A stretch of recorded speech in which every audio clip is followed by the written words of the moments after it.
Ya, ini terkait dengan eh, memang kalau kita salah, kalau kita bisa minta maaf, kita minta maaf. Kalau kita benar, Hmm. kita harus perjuangkan kebenaran sampai tercapainya keadilan. Salah pun kita harus terus terang kita salah, sehingga kita mendapatkan sanksi yang pantas, yang kemudian keadilan tercapai. Jadi inti semuanya adalah baik salah atau benar yang kita kerjakan, yang kita bela, itu harus tercapainya keadilan. Keadilan ini nggak serta-mertanya khusus pada klien kita, tapi keadilan buat masyarakat. Jadi terutamanya tujuannya adalah keadilan di masyarakat. Jadi kalau kita benar, Ya. kita perjuangkan sehingga keadilan masyarakat tercapai. Kalau kita ternyata sedang membela yang salah, kita buru-buru kemudian memperbaiki kesalahan dan kita minta maaf supaya Ya. keadilan masyarakat juga tercapai. Jadi itu Ya. filosofinya yang kemudian saya pakai sebagai norma-norma dalam saya Ya. bertindak sebagai pengacara. Jadi kalau kita memang harus membela yang salah, kita harus detail kesalahannya apa, kita harus sampaikan kesalahannya klien kita kepada masyarakat, kemudian kita harus kemudian meminta maaf kepada masyarakat supaya masyarakat merasakan keadilan.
Oke. Assalamualaikum warahmatullahi wabarakatuh. Okay. Bersama saya Bambang Sadono di kanal Inspirasi untuk Bangsa. Mudah-mudahan kanal ini selalu bisa memberi inspirasi, motivasi, dan edukasi.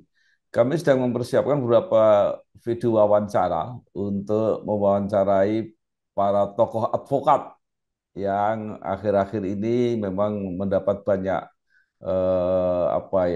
sorotan atau pemberitaan di media kita. Menurut rencana wawancara ini selain akan kami tayangkan secara digital, juga akan kami muat di majalah Politik Indonesia edisi April 2025 dan kalau memungkinkan akan kami bukukan.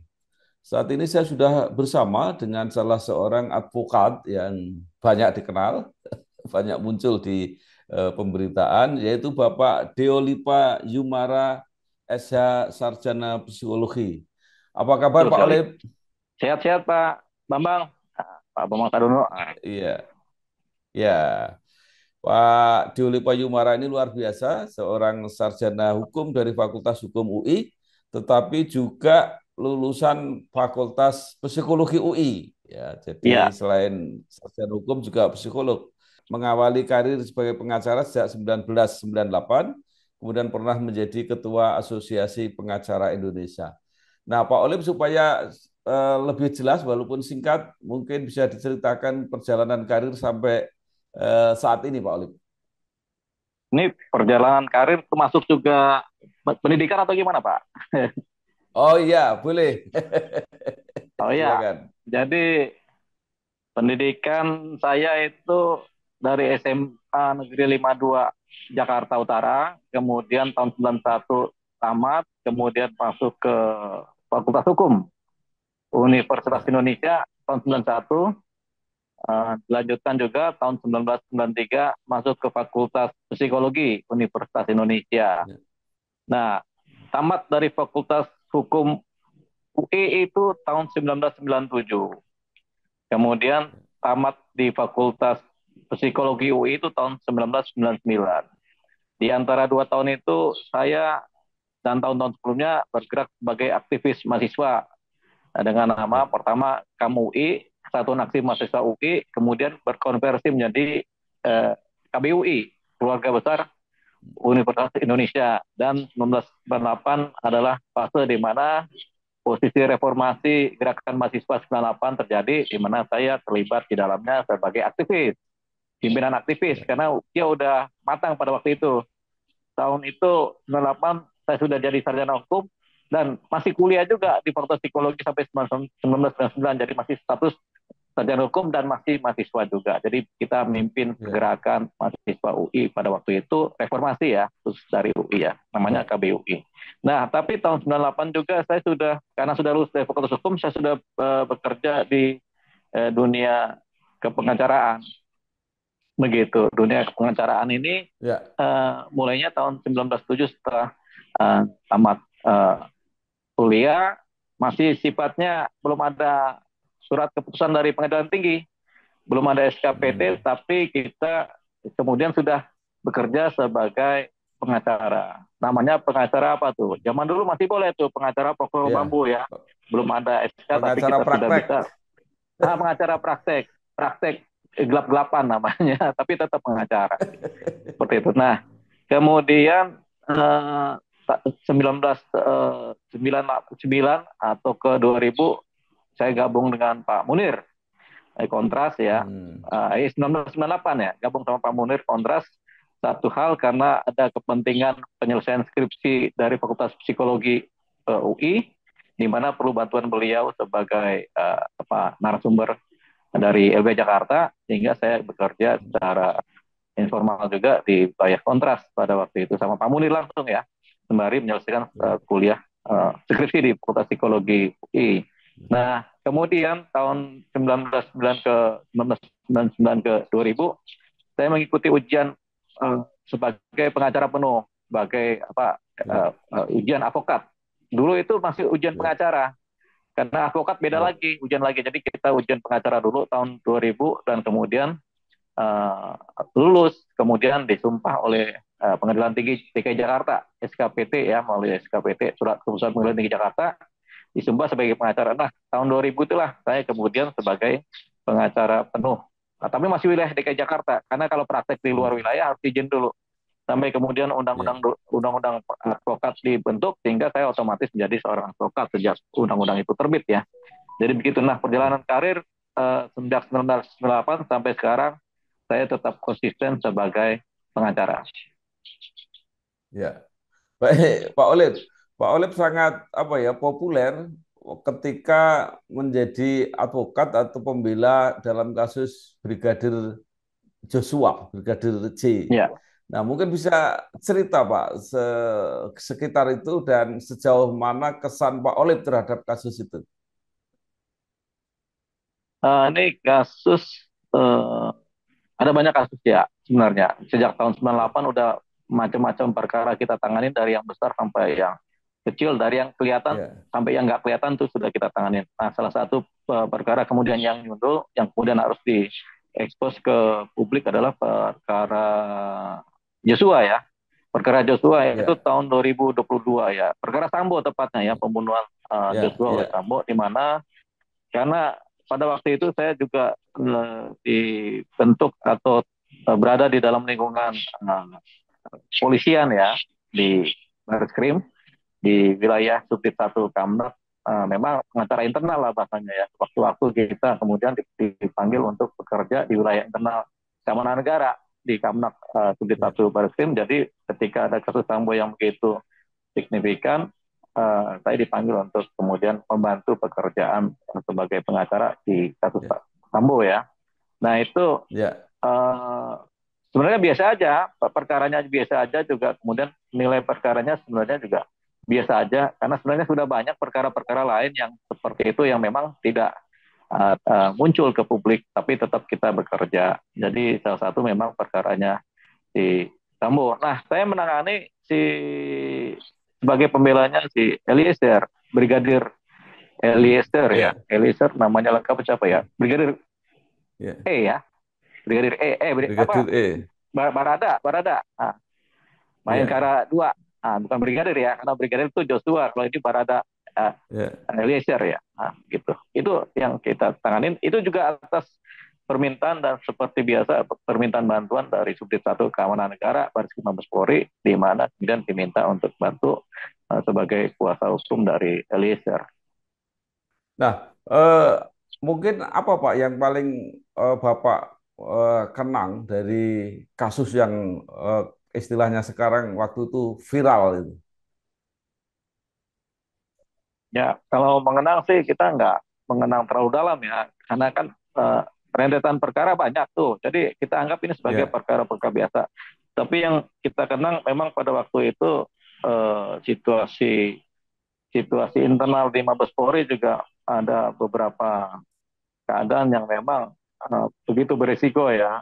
Dan kemudian ada ya, kelompok-kelompok yang kemudian juga saling mungkin untuk pelaksanaan perkara ini ada beberapa kelompok yang saling kontra kontradiksi ya. Jadi kelompok ya, satu sama kelompok lain mungkin pada waktu itu kontradiksi, tapi di dalam internal kepolisian, sehingga kemudian menjadi suatu posisi yang begitu berat di internal kepolisian sendiri, berat pelaksanaannya, penanganan perkaranya, kemudian kita juga ikut ke bawah menjadi menangani perkara secara serius juga begitu. Jadi yang kita kenang memang ya. pada waktu itu terjadi polarisasi kelompok, karena ada kelompok yang kemudian loyal dengan Pak Ferdi Sambo, tapi ada kelompok juga yang benar-benar merah putih yang kemudian ingin supaya ini perkara menjadi jelas dan terang.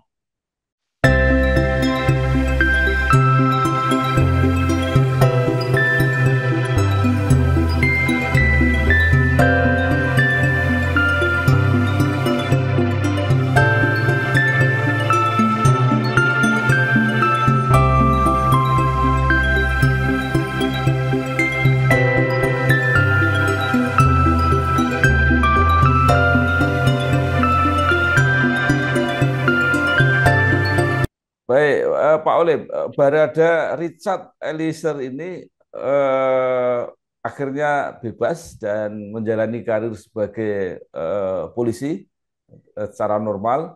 Masih pernah komunikasi enggak dengan Eliezer, Pak? Eh, nggak pernah. Jadi kita Eh, hanya pertemuan 1 hari sebenarnya. Jadi pertemuan oh, 1 hari dan semuanya terkumulatif dalam pertemuan 1 hari dengan jejak eh, sebagai kuasa hukum Eliezer itu hanya 5 hari kurang. Jadi ya, itu pertemuan 1 hari, tapi kalau kita kerjakan secara detail dan kemudian uh, uh, komit, dampaknya besar. Jadi 1 hari cukup.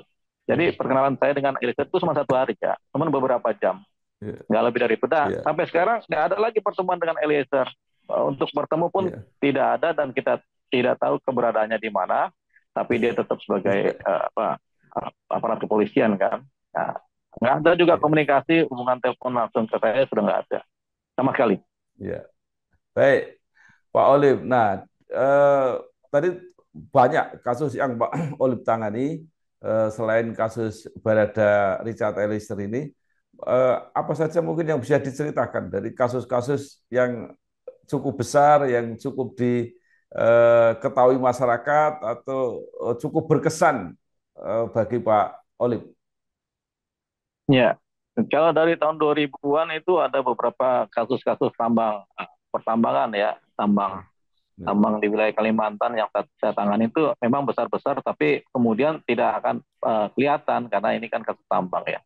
Kemudian ada kasus zaman dulu tuh kasus PSSI, di mana ada zaman Nurdin Halid ya, zaman dulu ada kita hmm, melawan PSSI yang korup, juga itu ada catatan yang terpublikasi ya.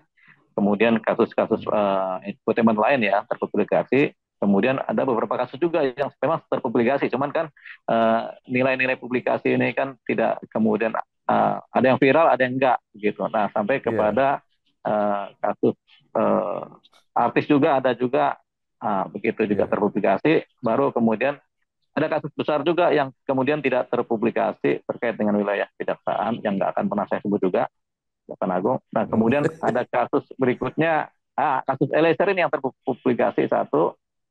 Kemudian ada kasus berikutnya yang terpublikasi, kasus SDN Pondok Cina. Kemudian kasus hmm, Damkar di Kota Depok. kemudian kasus pengancaman terhadap wartawan juga yang terpublikasi, kemudian kasus Ya. pagar laut. Kasus pagar laut yang terakhir nih, Ya. kasus pagar laut di yang kemarin ramai itu juga Ya. terpublikasi secara besar-besaran begitu. Jadi ada beberapa sundulan kasus memang kemudian Ya. menciptakan posisi viral dari saya Ya. sebagai pengacara dan apa yang kita kerjakan dan perkaranya apa. Jadi kadang-kadang perkaranya membawa kita ke dunia publikasi, membawa saya ke dunia publikasi. Jadi perkara Sambo membawa saya ke dunia publikasi, beberapa perkara juga Ya. membawa, dan termasuk terakhir adalah perkara pagar laut, khususnya di Ya. wilayah Laut Bekasi. Hmm. Ya. Baik, justru karena kasus pagar laut itu saya ingat Pak Olip. Mungkin Pak Olip bisa Ya, cerita apa yang terjadi sebenarnya di kasus pagar laut ini. yang terjadi di klien saya sebenarnya adalah salah kerja dan salah menafsirkan peraturan-peraturan perundang-undangan. Jadi bekerja Hmm. tapi keliru menjalankan satu Hmm. posisi perizinan-perizinan yang kemudian ketika Ya. dijalankan ternyata keliru izinnya. Jadi itu dia. Tapi sudah Ya. dijalankan secara praktikal, secara Ya. perizinan kita jalankan, secara praktikal kita jalankan, ternyata keliru. Ya. Jadi yang kelirunya dari awal sudah keliru. Jadi seterusnya keliru. Kemudian Ya. ini karena keliru ternyata ada perizinan yang lain yang memang harus dijalankan yang memang berada dalam posisi dalam proses ya. Nah, karena sudah keliru, karena ada ledakan keramaian di pagar laut Tangerang, dampaknya juga kepada pagar laut di Bekasi. Sebenarnya pagar laut di Bekasi itu bukan pagar, tapi alur laut, pendalaman laut untuk kepentingan jalur nelayan dari pantai lepas ke wilayah pelabuhan. Nah, uh, klien saya ini memang dalam posisi akan membuat pelabuhan perikanan terbesar di Jawa Barat bekerja sama dengan gubernuran Jawa Barat. Tapi kemudian karena perizinannya ada yang salah, ada yang keliru, akhirnya terdampak sebagai suatu persoalan pelanggaran ya, pelanggaran hukum gitu. Jadi, tapi kemudian sudah kemudian kita lakukan koordinasi dan uh, penyesuaian dengan pihak pemerintah, baik pemerintah pusat maupun pemerintah daerah, dan kemudian ada denda yang kita bayar, jadi segera dibayar denda. Kemudian dalam posisi keliru juga saya harus serta merta mewakili klien meminta maaf kepada masyarakat Indonesia, dan itu sudah saya lakukan. Mudah-mudahan diterima Ya. pada waktu itu ya. Sampai pada titik kemudian ini sudah hampir rampung. Kemudian klien kami juga akan memulai lagi tetap membuat perizinan baru terkait dengan persoalan pembuatan pelabuhan terbesar, pelabuhan perikanan terbesar di wilayah Ya. Bekasi, Jawa Barat. Gitu. Ya. Eh, saya kira tidak tidak banyak pengacara atau advokat mewakili kliennya untuk minta maaf. Jadi itu saya kira apa ya strategi apa yang dilakukan oleh Pak Olip dalam kasus ini? Ya, ini terkait dengan uh, memang kalau kita salah, kalau kita bisa minta maaf, kita minta maaf. Kalau kita benar, Hmm. kita perjuangkan kebenaran sampai tercapainya keadilan. Salah pun kita harus terus terang kita salah, sehingga kita mendapatkan sanksi yang pantas, yang kemudian keadilan tercapai. Jadi inti semuanya adalah baik salah atau benar yang kita kerjakan, yang kita bela, itu harus tercapainya keadilan. Keadilan ini nggak serta-mertanya khusus pada klien kita, tapi keadilan buat masyarakat. Jadi terutamanya tujuannya adalah keadilan di masyarakat. Jadi kalau kita benar, Ya. kita perjuangkan sehingga keadilan masyarakat tercapai. Kalau kita ternyata sedang membela yang salah, kita buru-buru kemudian memperbaiki kesalahan dan kita minta maaf supaya Ya. keadilan masyarakat juga tercapai. Jadi itu Ya. filosofinya yang kemudian saya pakai sebagai norma-norma dalam saya Ya. bertindak sebagai pengacara. Jadi kalau kita memang harus membela yang salah, kita harus detail kesalahannya apa, kita harus sampaikan kesalahannya klien kita kepada masyarakat, kemudian kita harus kemudian meminta maaf kepada masyarakat supaya masyarakat merasakan keadilan. Gitu. Itu salah satu bentuk penggiringan pola-pola kalau kita berbuat salah ya kita harus minta maaf. Dan memang posisi-posisi aturan minta maaf itu kan ada di dalam keluarga kita juga. Kalau kita Ya. bersalah kepada orang tua kan kita harus minta maaf.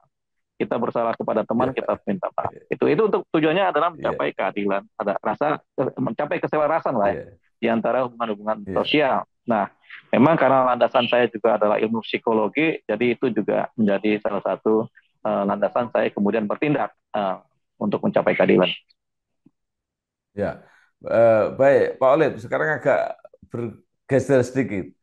Banyak yang berpendapat bahwa para advokat, terutama yang baru merintis karir, itu mengejar kasus-kasus populer. Syukur bisa viral, bahkan kalau perlu tidak mendapat apa namanya honorarium juga tidak apa-apa. Yang penting kasusnya besar sehingga bisa mengangkat nama advokat yang bersangkutan. Apakah strategi ini sebagai strategi umum bagi para advokat ketika merintis karir, Pak Olip? Tentunya itu adalah strategi umum dan utama ya. Kenapa? Ya.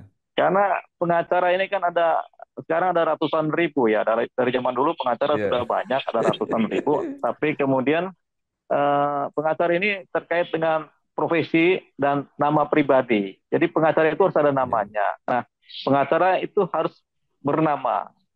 Itu kan dasarnya ya. Pengacara harus bernama supaya apa? Supaya orang kenal, aparat penegak hukum kenal, kemudian ditanggap sama banyak klien ya. Nah, untuk mendapatkan posisi dikenal itu tentunya jalannya setengah mati.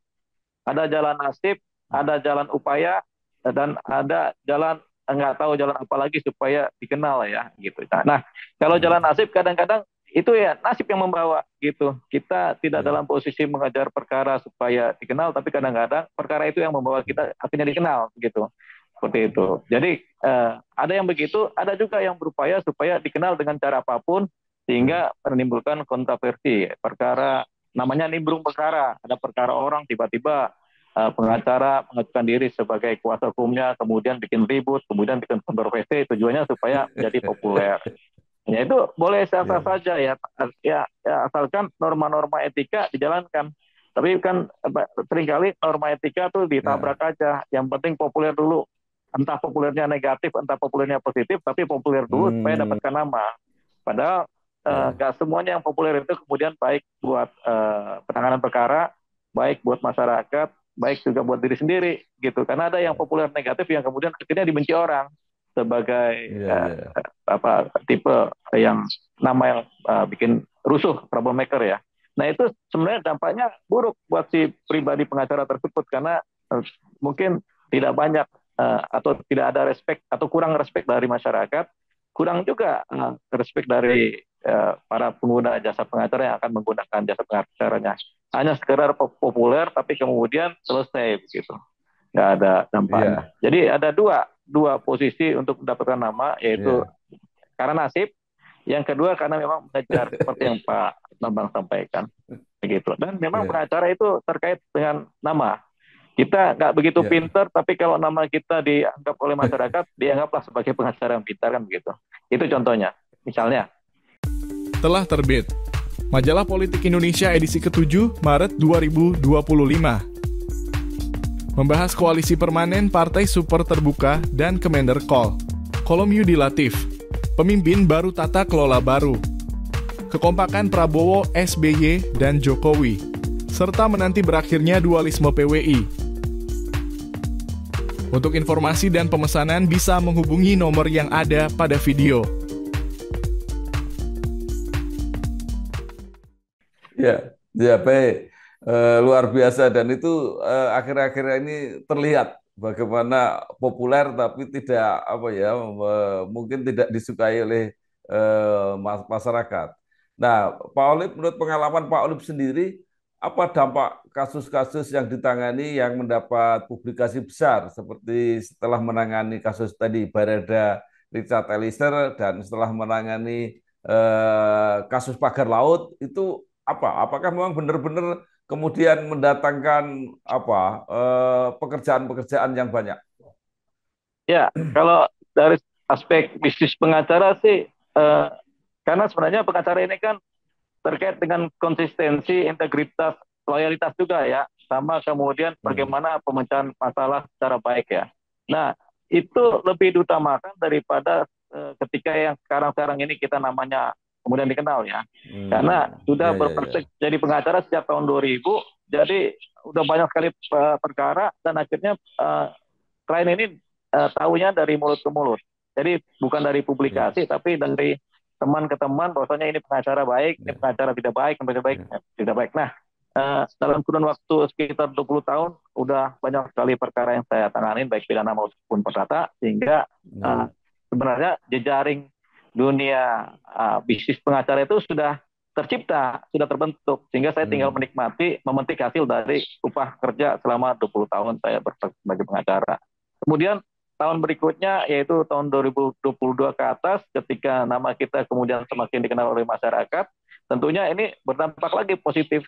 Tinggal masyarakat menilai citra masa lalu selama 20 tahun dan sekarang apakah masih sama. Kalau masih sama, ditambah dengan nama yang baik, nama yang kemudian secara sentimen adalah positif dan populer, tentu semakin banyak perkara yang datang. Dan ini akhirnya saya sebenarnya tahun-tahun ini mengalami kewalahan karena begitu banyak perkara masuk, padahal kantor pengacara saya pun sampai sekarang nggak saya publikasikan lokasinya di mana, tempatnya di mana, tidak saya publikasikan kantor saya, tapi banyak sekali perkara masuk, nggak tahu dari mana mereka sampai ke kantor saya. Itu yang terjadi, dan seandainya nanti saya memang rencana akan mempublikasikan alamat kantor secara terbuka di bulan Juni nanti, dan ketika itu dibuka dengan hotline telepon lainnya, tentunya ini akan banyak sekali perkara masuk yang kemudian tentu persiapan-persiapan sebagai pengacara profesional dengan anggota-anggota yang lengkap juga saya sediakan ya. Jadi memang mau nggak mau karena terlalu banyak permintaan penanganan perkara, saya harus persiapkan secara konsep dan persiapkan juga secara materi dan kesiapan keanggotaan teman-teman pengacara supaya mereka siap. Jadi ketika saya buka kantor secara resmi dan terbuka, itu nanti ketika banyak perkara masuk, penanganannya juga serius dan tertata secara baik. Begitu. Karena ini juga menyangkut nama baik pengacara. Kalau kita kemudian tidak kita tangani secara baik, asal-asalan, nanti juga nama kita buruk lagi ya begitu. Bisa jadi buruk kan, karena kita dianggap tidak profesional lagi. Ya, baik. Pak Olip, pengacara atau advokat itu boleh nggak beriklan? Jadi misalnya mengumumkan di media kantornya dan sebagainya. Secara konsensus memang kita tidak dalam posisi bisa beriklan ya. Tapi iklan ini kan ada perubahan makna dari iklan yang kemudian memasang publikasi di koran, kemudian menceritakan bahwasanya iklan ini memang secara konsensus tidak diperbolehkan. Tapi secara tipis-tipis melalui jalur medsos itu tampak sekali banyak pengacara kemudian yang secara pasif beriklan. Namanya iklan pasif. Jadi bukan iklan aktif ya. Jadi akhirnya kita bisa kategorikan ada dua pola pengiklanan. Iklan aktif yang memang secara konsensus dilarang, tapi iklan pasif memang berjalan. Begitu. Karena banyak pengacara sembari menceritakan apa itu hukum dan bagaimana itu penyelesaian perkara, tapi sebenarnya mereka sedang beriklan melalui dunia medsos. Itu. Dan itu nggak ada persoalan. Begitu. Jadi yang dilarang memang iklan aktif di mana kita pasang iklan di plakat iklan di pinggir-pinggir jalan misalnya, yang besar-besar baliho misalnya, kami pengacara pengguna nama kami, itu memang secara etik masih konsensus etika dunia advokat itu tidak boleh diperbolehkan. Tapi secara pasif boleh, gitu. Seperti itu. Iya, baik. Nah, sekarang bagaimana cara menentukan rate atau tarif pengacara itu? Karena kan ada yang tarifnya sangat tinggi gitu ya. Itu apakah berdasarkan konsensus saja atau mungkin pengacara itu menentukan segmennya atau tempatnya sendiri bahwa tarif saya segini gitu. Gimana, Pak? Ini tergantung sekali sama integritas, sama nama yang sudah terbentuk, sama jaminan dalam penanganan profesional pekerjaan pengacara ya. Tapi biasanya kalau nama sudah terbentuk, mungkin pihak lain sendiri yang menilai. Pihak calon pengguna jasa pengacara ini menilai, oh ini pengacara ini sudah dikenal, pasti harganya mahal. Padahal nggak serta-merta seperti itu. Jadi, tapi karena itu terbentuk di dalam setting pikiran para calon pengguna jasa pengacara, tentunya mereka kemudian langsung memberikan harga. Pak, kalau Ya. ini kami perusahaan ini kami mampunya sekian, kami perusahaan ini kamu mampunya sekian, atau yang rata-rata mereka memberikan grade terhadap nilai seorang pengacara dan kantornya gitu. Jadi memang ada yang mahal sekali. Jadi ada kemudian perusahaan besar yang saya tangani yang membayar mahal sekali, tapi ada juga klien-klien yang saya yang tidak mampu, yang kemudian saya bekerja tanpa bayaran, tapi kemudian saya membiayai perkaranya sampai keadilan tercapai di mereka. Cuman yang ini kan banyak sekali ini permintaan-permintaan Ya. kebutuhan penanganan perkara yang sebegitu banyak ini permintaan bantuan hukum ini. Makanya kedepannya saya akan persiapkan banyak sekali pengacara relasi asosiasi yang kemudian akan kemudian membantu mereka tentunya dengan penanganan yang serius, yang profesional, tapi kemudian dengan biaya yang murah. Atau kalau perlu saya akan pilih-pilih mana yang harus tidak ada biaya, mana harus ada biaya. Yang jelas catatannya adalah perkara ini adalah perjuangan untuk keadilan mereka dan memang secara pembuktian material kita anggap ini layak untuk diperjuangkan. Jadi lebih kepada materialnya apakah layak untuk diperjuangkan karena perjuang untuk keadilan dan kebenaran, atau malah ini perkara yang si klien ini malah memang dia bersalah total. Dia bersalah total tapi kemudian minta ditolong begitu. Ini juga kita susah nolongnya karena paling jauh kalau dia udah salah total dan telak, ya mungkin kita menjaga supaya dia keadilan dalam persidangan tercapai, keringanan hukuman tercapai. Tapi itu sebenarnya tidak signifikan karena keadilan juga nggak dapat gitu kan, aspek kebenaran keadilannya nggak dapat. Gitu. Jadi kita sebenarnya bisa membuat terang keadaan saja gitu, dibanding kita membela orang yang dijolimi, orang yang sudah benar tapi dijolimi. Nah ini benar-benar kita perjuangkan. Jadi kita ambil contoh misalnya ada satu kasus pembunuhan yang sudah terang, ada pelakunya dan pelakunya minta tolong dibantu oleh pengacara. Padahal pelakunya waktu membunuh dia sembari pakai narkoba.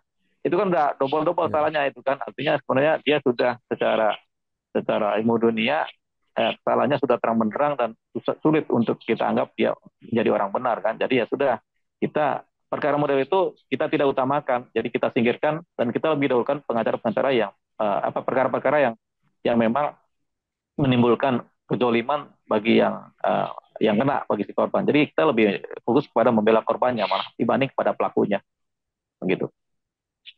Ya, baik. Nah, Pak Olip, bagaimana cara menentukan honorarium bagi pengacara? Kan ada yang membuka biaya per jam kalau tidak saya konsultasi, atau total borongan bahwa kasus sampai selesai berapa? Seperti itu, Pak. Oh iya, ada juga pengacara kemudian membuka tarif per jam konsultasi ada, yaitu sangat profesional sekali ya. Artinya dia mengukur keadilan itu dengan nilai uang langsung. Tapi saya nggak masuk dalam kategori yang seperti itu. Jadi saya nggak akan orang bicara per jam, kita konsultasi per jam, kemudian kita meminta bayaran, tidak. Karena nilai keadilannya nggak dapat. Hanya dapat nilai bisnisnya kan, begitu. Jadi itu saya nggak dalam posisi pengacara seperti itu. Tapi itu ada banyak pengacara yang memang seperti itu, tarifnya per jam. Nah kalau saya tidak, saya akan mendapatkan posisi membela kalau memang saya sudah pelajari perkaranya, bahkan konsultasi berjam-jam pun gak akan saya kenakan biaya. Yang penting saya dapatkan substansi dari perkaranya seperti apa, kebenarannya seperti apa, fakta-faktanya seperti apa, kesalahannya seperti apa sudah saya dapat, baru kemudian bisa saya bilang ini perkara layak kita tanganin atau tidak. Nah setelah itu baru kemudian penilaian terhadap nilai jasa pengacaranya saya serahkan kepada klien, karena ini kan sifatnya relatif. Saya juga kan dengan ilmu psikologi yang saya punya, saya bisa tahu klien ini sebenarnya klien mampu atau tidak mampu, begitu. Saya harus kategorikan secara ilmu jiwa, ini klien termasuk mampu dan ini tidak mampu. Jadi diam-diam saya pisahkan, ini klien tidak mampu, jadi penanganannya berbeda, pembiayaan juga berbeda, klien mampu juga berbeda. Nah, kalau dia memang mampu banget, ya tentunya biayanya besar yang saya kenakan besar, sesuai dengan kemampuan yang dia punya. Jadi ketika saya mencas biaya jasa pengacara, itu tentunya berdasarkan kemampuan klien. Jadi ada klien yang nilai perkaranya ratusan triliun, kan nggak mungkin kita minta cuma 100-200 juta kan. Kita minta juga secara perhitungan persentase, begitu. Nah, nilainya sekian, begitu. Ada juga perkara cuma perkara korban biasa yang duit 10 juta aja nggak punya, ya sudah, kita juga ukur juga di situnya juga. Jadi kita tidak terkait dengan patokan harga yang di wilayah kita, tapi patokan harga itu berada di wilayah klien. klien mampu bagaimana, klien tidak mampu bagaimana, itu menjadi patokan. Ya, Pak Oleh, banyak kasus yang kemudian terpublikasi bahwa advokat ini juga apa ya, membebani klien itu bukan hanya untuk jasanya, tapi juga untuk keperluan uang-uang lain untuk memenangkan perkara, sehingga advokat terlibat di dalam apa yang disebut mafia peradilan yang terakhir-terakhir ini muncul. Nah, itu menurut Pak Olip seperti apa kasus-kasus semacam itu jamak lumrah biasa di lingkungan pengacara atau tidak? Uh, ini tergantung pengacaranya sama apa roh Nah, jiwa yang di dalam diri pengacaranya nih. Kan ada pengacara yang juga model ya udah kita bayar bayar bayar aja kan begitu. Yang penting beres ya, kan begitu kan. Kita bayar entertain kepada APH yang lain, aparat penegak hukum yang lain. Ya itu boleh-boleh saja, tapi secara hukum itu kan tidak dibenarkan. Nah, kan kalau diketahui itu kan nah, korupsinya dapat itu kan seperti itu. Jadi itu ya, yang namanya kita bertindak dalam posisi melanggar, sebenarnya sudah melanggar norma sumpah sebagai seorang advokat. Tapi itu kan banyak dijalankan secara diam-diam, sehingga banyak juga yang nggak ketahuan. Tapi ya, di satu sisi itu praktis seperti itu memenangkan perkara, di sisi lain secara ya, moral di internal dia sebagai pengacara pasti kena. Kalau masih ada ya, moral apa hati nuraninya ya. Tapi kalau sudah nggak ada ya bablas saja begitu. Nah, tinggal ya, masalah hukumnya, dapat nggak hukumnya kemudian menangani tipe-tipe pengacara seperti ini. Begitu. Nah, ini juga terkait ya, dengan pembiayaan-pembiayaan yang non teknis ini kemudian kadang-kadang nilainya besar. Itu belum tentu juga ya. sampai kepada ceritanya. Mungkin juga ada yang kemudian akhirnya ditilep sendiri kayak gitu. Itu juga udah masalah masalah moral lagi. Jadi terkait dengan moral. Dan itu ada memang. Dan itu kalau dibilang Ya, lumrah ya sering kali lumrah karena sering kita dapati permintaan-permintaan seperti itu di pengacara sendiri yang meminta. Apakah benar apa tidak kita wah cuman ya ya hanya pengacara ini yang tahu begitu karena ceritanya ya, cerita sepihak kan begitu jadi sudah ya tapi kalau ada apa-apa misalnya terbentur akhirnya menjadi persoalan pidana ya itu urusan mereka karena ada contoh juga kayak pengacara yang sekarang diperiksa di Polda nih karena ternyata menggelapkan hmm, Lamborghini tujuannya tujuannya untuk hmm. APH ternyata tidak dipakai sendiri kan akhirnya jadi tersangka juga Ya, ya, ya, seperti ya, itu. ya, ya, ya, Itu ya, lumrah, tapi kita anggap itu sebagai pelanggaran terhadap sumpah pengacara dan norma hukum dan juga norma masyarakat, norma sosial masyarakat.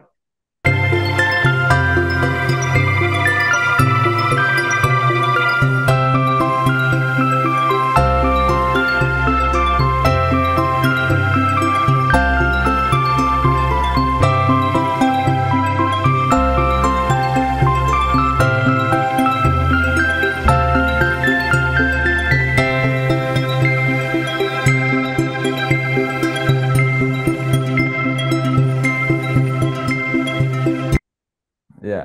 Pak Oleh, selain hubungan secara profesional, menjaga hubungan baik dengan APH, alat penegak hukum itu kan sangat penting bagi seorang advokat. Nah, menurut Pak Oleh, cara yang terbaik seperti apa menjaga hubungan profesional dan hubungan yang baik ini? Ya, tentunya cara paling baik adalah begini, setiap APH dalam institusinya selalu ada APH yang baik dan ada APH yang buruk. Jadi banyak Ya, APH yang baik, tapi ada juga yang buruk. Begitu. Jadi dalam posisi ini kemudian kita tidak boleh menggeneralisir semua APH adalah buruk misalnya atau semua APH adalah hmm, baik. Kita harus berada dalam posisi netral. Nah, kita kemudian kalau ada APH yang buruk, jangan kemudian kita teriak-teriak ini APH institusi ini buruk, ini institusi ini buruk. Jangan, karena itu tidak boleh. Karena banyak juga APH yang baik dalam institusi. Jadi ini sifatnya kan oknum. Walaupun oknumnya ini banyak, tetap ya, oknum begitu. Nah, tetap kita harus ya, menghargai institusinya supaya apa? Supaya kelembagaan institusi penegak hukum ini tetap berjalan. Misalnya ada jaksa, kejaksaan atau jaksa agung dan keseluruhannya sebagai institusi itu tidak boleh kita cemarkan mereka. Ada kepolisian juga dengan institusinya tidak boleh kita cemarkan mereka walaupun ya, ada oknum-oknum yang buruk tapi tidak boleh kita cemarkan mereka. Jadi itu yang ya, kemudian kita jaga supaya tidak timbul gesekan gitu. ya, Termasuk juga kepada jejaring pertemanan antara PPH ini memang kita upayakan yang namanya pertemuan-pertemuan silaturahmi, ngobrol, kemudian ini tanpa kemudian kita mendiskreditkan mereka secara general, begitu. Jadi itu yang kalau bagi saya adalah tabu. Jadi saya tidak akan pernah menjelekan satu institusi pun yang ada di negara ini, walaupun ada oknum yang bermasalah, tetap tidak akan pernah. Supaya apa?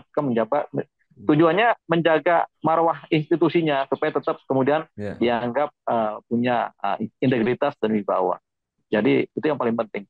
Makanya dulu saya waktu di Fakultas Psikologi itu bikin skripsinya tentang marwah penegakan hukum wibawanya. Jadi wibawa penegakan hukum itu marwahnya seperti apa? Itu ada di skripsi saya di bidang psikologi UI itu ada itu.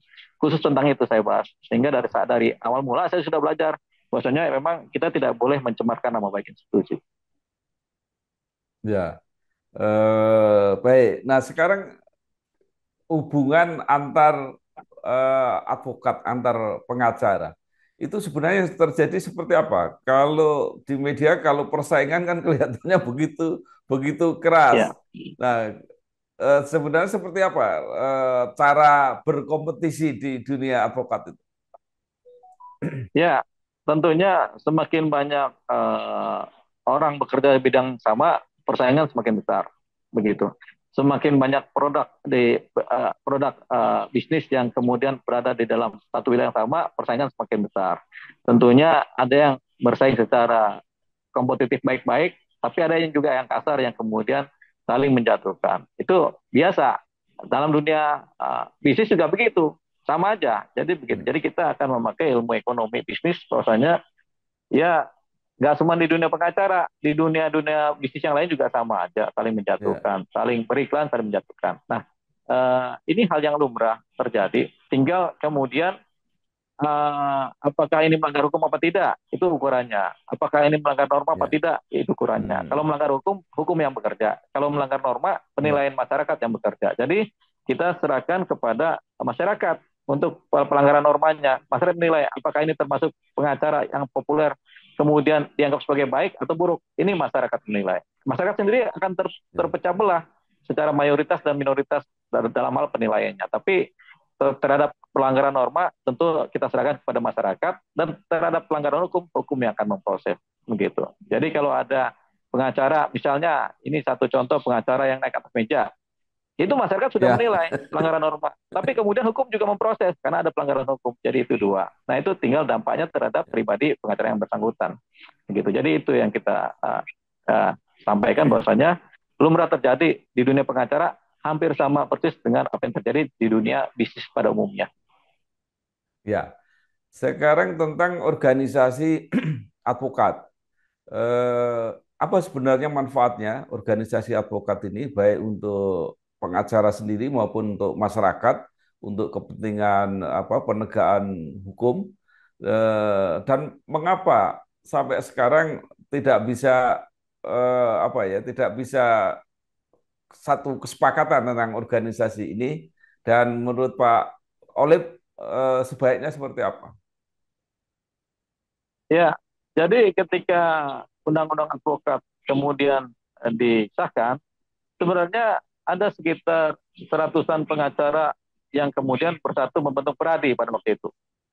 Termasuk di dalamnya ada saya, ada Sugeng Teguh Santoso, ada Otman Paris, ada di Pak Oto Sibuang, ada orang-orang lama semua, ada itu pengacara lama. Kemudian tergabunglah dalam konteks 93 orang pengurus Peradi yang cuma satu tadi. Dari beberapa kelompok kemudian bersatu menjadi Peradi satu. Pada waktu itu single bar. Ketika Undang-Undang Advokat pertama kali disahkan, itu timbullah kita single bar. Saya sendiri pada waktu itu menjabat sebagai divisi hak asasi manusia dalam Peradi Bersatu. Tapi kemudian berjalannya waktu, ternyata ego pribadi, ego kelompok kemudian timbullah persaingan, timbullah kemudian posisi-posisi egoisme dari setiap kelompok dan pribadi pengacara, akhirnya pecah. Jadi pecah. Memang pertama-tama yang pecah itu kelompok KAI duluan. Ini KAI itu pendirinya saya lupa nih satu, Indra Sanulubis. Dia tadinya juga di satu kelompok dengan Peradi yang satu ini. Tapi kemudian dia yang pertama kali memisahkan diri dari Peradi, kemudian dia membuka yang namanya KAI. Nah, akhirnya ada dua, KAI dan Peradi. Akhirnya Peradi juga dalam beberapa kali konferensi persidangan kelompok pecah juga menjadi dua, menjadi tiga, menjadi empat, menjadi lima. Kemudian KAI juga menjadi pecah lagi, menjadi dua, menjadi tiga. Kemudian akhirnya Mahkamah Agung pusing, mungkin akhirnya dalam suatu surat edaran Mahkamah Agung mereka sampaikan, oke, bolehlah kalian berkelompok-kelompok masing-masing. Jadi single bar itu kemudian hilang menjadi kelompok-kelompok pengacara-pengacara, dan asalkan sudah disahkan secara hukum dan sudah terdaftar di Kumham, dianggap sebagai suatu organisasi. Inilah yang kemudian secara langsung dan tidak langsung menciptakan degradasi elitnya dunia pengacara, begitu. Degradasi profesional dunia pengacara. Karena semakin banyak organisasi, semakin mudah seseorang menjadi pengacara. Kontrol etika tidak dijalankan, kontrol pengetahuan, evaluasi kemampuan pengetahuan tidak dijalankan secara baik, hasilnya adalah banyak timbul pengacara-pengacara karbitan, terutama sejak tahun 2010 ke atas, 2012, 2015. Jadi ini yang kemudian mendegradasi nilai luhur seorang pengacara, seorang penegak hukum pengacara ya. Karena dulu pengacara sedikit. Zaman saya itu nggak banyak pengacara. Karena ketika kita mau masuk ujian pengacara pun tahun 2000 itu dari 10.000 yang diterima cuma 300-400.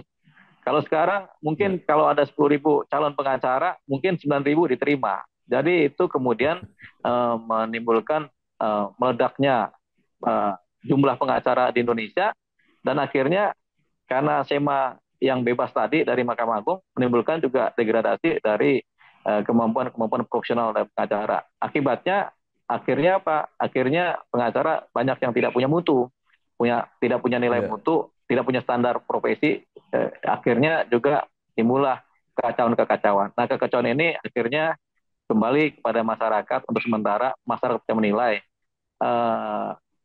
siapa pengacara yang baik, siapa pengacara yang tidak baik, siapa pengacara yang bagus, siapa pengacara yang tidak bagus. Nah, akhirnya ketika masyarakat yang menilai, timbullah yang namanya seleksi alam. Banyak juga orang punya kartu advokat sekarang ini, tapi nggak bisa praktek, nggak bisa bekerja sebagai advokat. Kenapa? Karena kliennya nggak ada atau tidak dipercaya sebagai pengacara. Ya itu akhirnya penilaian masyarakat dan akhirnya bisnisnya masuk ke wilayah pengacara. Siapa yang bagus dia yang dipakai. Gitu. Banyak juga dengan seleksi alam bisnis menghancurkan banyak seorang pengacara, akhirnya nggak bisa jadi apa-apa. Akhirnya bekerja tidak di bidang pengacara lagi, tapi di bidang-bidang lain. Iya, baik. Pak Olip, terakhir, kalau Pak Olip diminta menyebut 10 pengacara yang menurut Pak Olip cukup baik, cukup ideal sebagai referensi masyarakat, gitu, seperti apa, Pak? Siapa menurut Pak Olip? Dulu ada namanya Pak Tan Buyung Nasution sebagai panutan ya. Terus yang kedua, saya ada yang paling tua sekarang ini Pak Oce Kaligis. Sebenarnya beliau juga baik juga. Lainnya kan kejebur dia kan, begitu. Nah, tapi beliau masih berprofesi sebagai pengacara. Ya, jadi termasuk Pak Oce Kaligis itu yang paling senior. Baru kalau kita suruh sebut 10 nama yang tentu berintegritas ya. Walaupun ada aspek entertain-nya, tapi kita bisa menganggap berintegritas. Misalnya satu Hotma Sitompul itu termasuk dengan Oce Kaligis juga. Yang ketiga Sugeng Teguh Santoso itu juga berintegritas juga. Yang keempat Hotman Paris Hutapea itu juga secara keilmuan profesional juga berintegritas, tapi karena dia banyak bermain di wilayah entertain, jadi ada imbangnya gitu. Itu baru 4. Mana lagi yang kita bisa pahami? Nggak banyak, memang nggak banyak yang berintegritas, yang bekerja berdasarkan kepentingan hukum ya. Selebihnya adalah pengacara yang populer, tapi bagi saya nggak punya nilai, begitu. Walaupun populer, hanya untuk supaya kejar nama, tapi nilainya nggak dapat, begitu. Jadi nggak banyak sih memang dunia pengacara ini. Orangnya nggak banyak memang yang dikenal oleh masyarakat juga, begitu. Baik, baik. Terima kasih. Nanti kalau ada nama-nama yang lain bisa disusulkan, Pak Olip. Oh iya, Saya kira nama saya juga dimasukin aja sebagai nama yang saya suka iya juga. pasti. Nama saya kan, saya Pak, suka sama dengan nama saya sendiri. iya dengan diwawancara ini kan saya sudah memilih Pak Olip. Ya. Oh ya, ya, ya memang, Baik, memang begitu. terima kasih sekali Bapak Deolipa Yumara SH, Sarjana Psikologi, yang sudah disampaikan banyak sekali. Mudah-mudahan ini bermanfaat untuk masyarakat karena membantu masyarakat memilih apabila membutuhkan jasa para advokat. Selamat bekerja, selamat berjuang, sukses terus Pak Olip. Terima kasih. Wassalamualaikum Terima kasih Pak warahmatullahi Bambang, wabarakatuh. Pak Dono. Ya, waalaikumsalam. Telah terbit Majalah Ekonomi Indonesia edisi ketiga, Maret 2025. Berisi komentar dan harapan para pakar tentang peluncuran Danantara, dinamika pasar modal dan perbankan dengan hadirnya Danantara, respon BUMN yang masuk super holding Danantara, serta bisnis media nasional yang dibayang-bayangi platform global. Untuk informasi dan berlangganan, dapat menghubungi kontak yang ada pada video.